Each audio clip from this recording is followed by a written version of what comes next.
Y'all, I had to come on here and talk to y'all about these completely out there, insane, alleged beliefs of Lori, Chad, and Melani, because I was reading this and I'm like, what is this? I mean, this doesn't even make sense. That, what?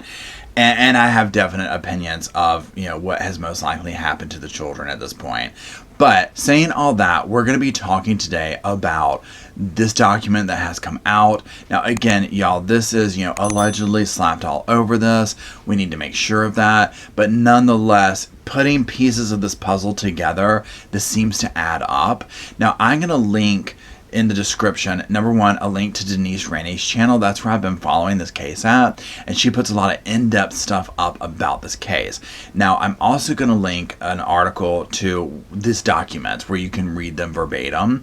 I'm going to be speaking specifically of the stuff that stuck out to me during this video. So let's go ahead and jump into it. So Brandon Boudreaux is Melani Boudreaux's ex-husband. Now remember, he went into hiding after an assassination was taken out on him. Somebody had shot at him, and this sent him into hiding. He alleges that he thinks it was Alex Cox. Now, the documents that we're going to discuss today, allegedly these documents were found on a computer owned by Ian. Now, I'm going to go over the documents first, like the outline of this belief system or whatever. So one of the first things is multiple probations. Now, one can live a minimum of 9 lives, but you need more to become a god. Now, after 2 mortal lives, you can sign a light or dark contract. You can also choose not to be reborn if you're happy with your progress.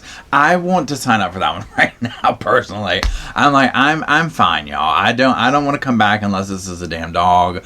So I will sign up for that one. Now, the veil grows thinner each time you're born. There are multiple ceilings, and males can choose to have one specific partner or many. I always find it interesting in any of this kind of stuff that the male is always allowed to just have all these partners. They always just slide that in, and I'm always like, I wonder who wrote these. Here's my thing, y'all, before we even go further, because you already know it is going to be a you-know-what show. I don't care what people believe. That is their own thing. If they want to talk about flying saucers and Jesus and all this kind of zombie stuff, that is fine and dandy. You do you, okay? And I'll do me over here. That's all fine. When it starts involving other people and murder and mayhem and cult-like stuff that is damaging to people in general, that's where I have a problem with it. That's where I'm like, hold on, wait, hold up. And so that's where this is coming from. So I'm looking at it through the lens of that. If someone's sitting at home and they believe this, but they're not going out and killing people and doing all this, I'm not trying to offend you here, but, it is what it is. So just keep that in mind at this point. Second section is called translation. Now, it outlines that translated beings cannot die, they can't reproduce, they don't need sleep, they don't need food, and they don't feel sorrow of the world. Injury is possible, but healing is accelerated. And also, it's never fatal. That right there is very concerning to me. And all of this is adding up to where I just feel like, yeah, the kids probably are no longer with us. I hate to say that. I have been holding out hope on this one. But with this stuff, if this ends up being like, yeah, this is firmly their belief systems here, this is very scary to me, because these are people that don't believe you can really die. And these are people that believe, allegedly, oh, you're possessed by a zombie, so we had to kill you to send you to the next plane, but it's fine, you're all good. Apparently, translation is usually done in several phases and tests that last about 3 days. Now, once that is over with, the Lord will appear to the translated. So this whole idea of translation is just very concerning to me, because it just sounds like, there's no accountability. The whole aspect of, injuries possible. Oh, but nothing's ever fatal. There's not a real belief system here of dying, and what I really mean by that is causing someone to die. On that note, let's talk about zombies. I can't even believe I'm saying this legitly without talking about The Walking Dead. So about zombies, they have this to say: human bodies that have had their original spirits forced from them and have been possessed by a demon, a disembodied spirit, or a worm slug. I personally am signing Harvey Weinstein up for the worm slug part. I mean, just because. Spirits pushed out are trapped in limbo, as the body they are tied to is still living but can't be occupied by them anymore. Spirits trapped in limbo cannot progress to a new mortal life nor can they re-enter their existing body. The only way to move forward is to await the death of their current possessed body. Now, let's stop right here, y'all. This is what concerns me, because remember how Chad's like, it's complicated when asked about the kids, and the kids are all right, or the kids are safe, or whatever. This is what concerns me here, and we'll get into this in a minute in the email that was sent, the statement, about how Chad and Lori were saying that they think their kids turned into zombies, basically, because that's what's making me say, oh my God, because these are the kind of people that would kill their kids thinking they're doing them a favor at this point. Y'all, next, we're going to talk about teleportation. Honestly, we're going to talk about teleportation. When translated beings are needed, they may, with the Lord's permission, teleport to the necessary assigned area to perform their duties. That's so concerning, because now I'm just like, they thought they were going to Hawaii, like on some mission. You know what I'm saying? Like, they thought that was like God's plan. Now, let's talk about the Church of the Firstborn and the 144,000. It says that the Church of the Firstborn is a higher organization and God's church in its truest form. The mysteries of God are revealed to those who join it. Terrestrial beings and locations are revealed to those that are members. Whatever juice they're serving at this church, I don't want it. Y'all, this is giving Scientology a damn run for its money. Now, it says the 144,000 are called to bring to pass all the signs of the coming of Christ. It says there's multiple groups specializing in different powers and activities. It also said that Chad and Lori's group specialize in healing and music. Again, I'm just like, how... It has to be a cult, because I just don't see how a reasonable human being would think for 1 second that Lori and Chad have anything to do with healing. Now, let's talk about another real gem, spiritual gifts and powers. People can manipulate the elements to do the Lord's work and will pass signs of his second coming. If you can imagine it, it's real. Every fantastic idea is a reality. Magic, wizards, witches. It even says that the spells and curses in Harry Potter are real, but they require a lot of concentration to make them happen. So just that outline right there, I'm like, y'all, I am done. Okay, I am done. That is some batshit crazy right there, y'all. Excuse my French. But I'm just going to say, that is insane. Absolutely insane.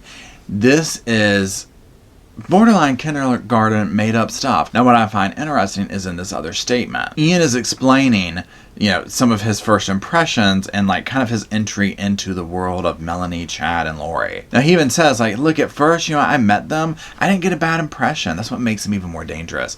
He was like, they were a little bit different, but he was like, I just kind of viewed that as like, okay, wasn't that normal? And I get that. I mean, you meet somebody new and they might be a little bit different or odd. I'm guessing they didn't bounce all this stuff on him at first, because this would have been like, oh, hell no. He says that they talked about going to Hawaii, and Melani was explaining how they could port themselves there. And that's where I'm like, okay, that right there, if somebody legit told me that, like, no, literally, have you seen Star Trek? Yeah, we can do that. At first, I'll be like, well, why are their asses at the damn airport then? Are we calling the airplane a port? Or, what are we doing here? So that right there would have been like, see ya, bye. Done. We don't need to go on this Tinder date one more time. Now, he's like, I was looking for someone spiritual, but I'll have to admit, this was a bit much. I'm like, yeah, think. This was like, this is something that if you were living through this, you would be like, where are the damn cameras? I am on ridiculousness. I am on funny something. Now, and he calls a damn spade a spade. I am glad he did this. He was like, I felt like they basically ripped all these ideas off from Dungeons and Dragons. And I'm like, thank you. And that is exactly what this is. It is literally, this is Zelda. This is Dungeons and Dragons. This is King's Quest.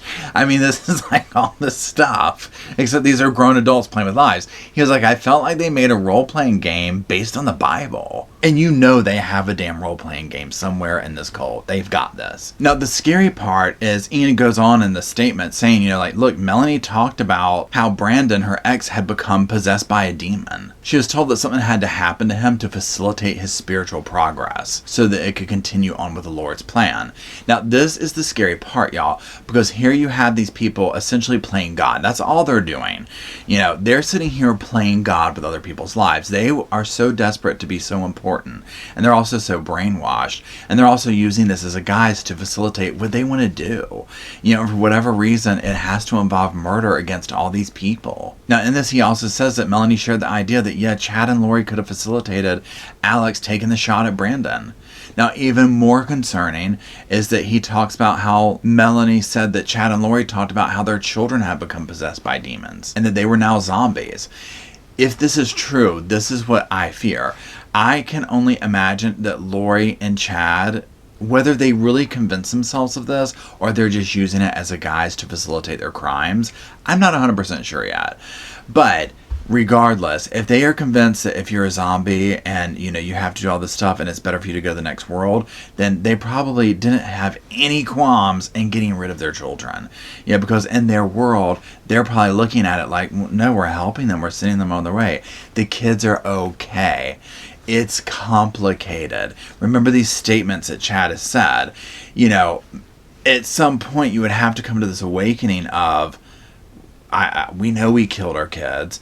We know we've done that, but the world can't accept that. There has to be this level where they understand, in my opinion, I would hope, that what they've done is wrong. I just can't believe that they would honestly believe this stuff, but I can believe that they would hide behind it to get what they want. Now, y'all, when it comes to this, Ian talks about in this letter also about, members are going to be, hiding out, facilitating earthquakes. Y'all, when I read that, I was like, oh, hell no. Y'all know, with that damn earthquake and the corona stuff going on like this, that they are all sitting there saying, yep, told you so. They are completely thinking they are controlling all this, y'all. 100% they think they are controlling this. It is feeding into this. Completely feeding into this for them. So that's what makes it even scarier. I think that Lori is going to continue to be smug because she's looking at world events. You can easily sit there like what she's doing right now and pick up a paper, say, and be like, oh, this is happening, that's happening. Yep, we caused that, or we're doing this. And make it make sense to you, especially if you believe these delusional things. Now, again, I'm going to post a link down below to Denise's channel as well as to an article that lists this stuff. You can read it verbatim here. I just want to talk about some of these big points that jumped out to me. I, at this point, fear that they definitely did away with the children. I fear that they feel completely right for doing this and that they are standing behind that their kids were zombies. All these bizarre beliefs they are using to make it sound like they had complete justification to kill their children. Of all the cases that were going on, literally this year I'm talking about specifically, the Vallow case is one that I'm like, okay, I'm holding out hope for those kids because I was like, maybe they were just being tossed around this cold, whatever. It would still be horrible. But at this point, as more and more information comes out, I just think that they did away with them at this point. And I think it's going to come to light sooner or later. And I'm just waiting for more charges to be brought against all of these people.